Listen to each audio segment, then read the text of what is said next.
indicator. The share of wallet is also called customer share.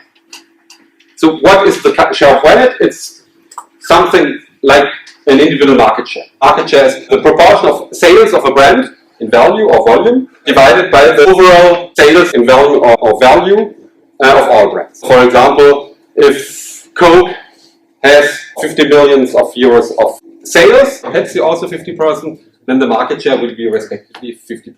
This is what we measure on an aggregate base for brands.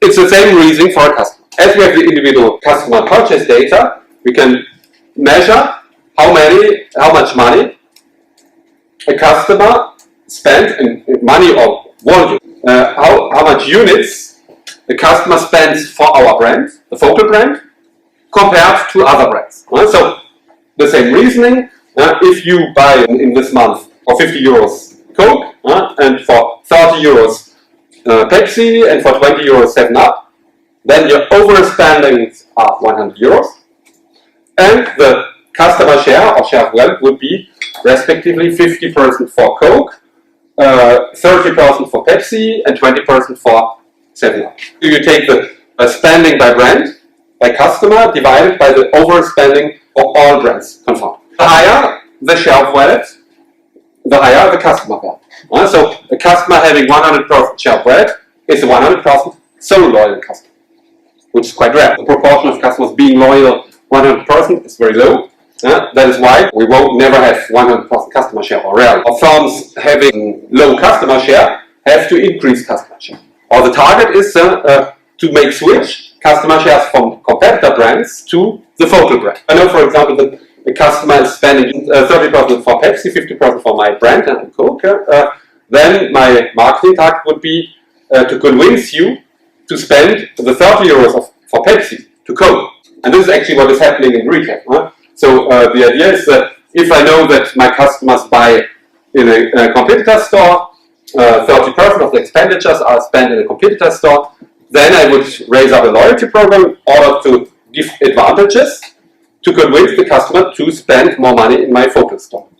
Or I will analyze the basket. I will see that you, for example, buy only beverages in my supermarkets, but no noodles or no food. I would try to do cross-sell. I would give you, for example, porcelain voucher, buy noodles and pasta sauce and all these things in my supermarket. You will get a first discount of 50%, or you will get a parcel, or you have free parking, or you have, I don't know. So you can. It's a question of rewards. You have to understand which are the rewards your target group is interested in. The target would be to make cross-selling, to make you come into my market in order to make you switch the expenditures from the competitor store to my store.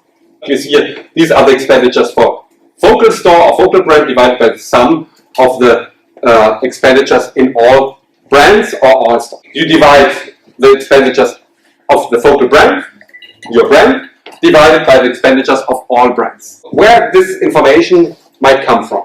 Two opportunities.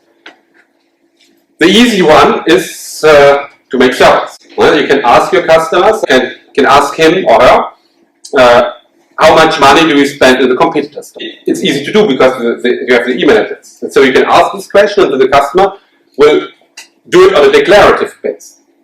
The problem is you probably have not very much return rates. Secondly, it's declarative data. If I ask you how much money do you spend in different stores, you probably can only approximate it and perhaps you don't know it. Or the other way is there are databases, panel databases, which you can buy, in which you can try to match. So for example, if I know your first name, your family name of all of you, your email, I will try to match, find you in these databases where customer purchases are measured, panel data, and then I would see how much you spend in other stores or for other brands.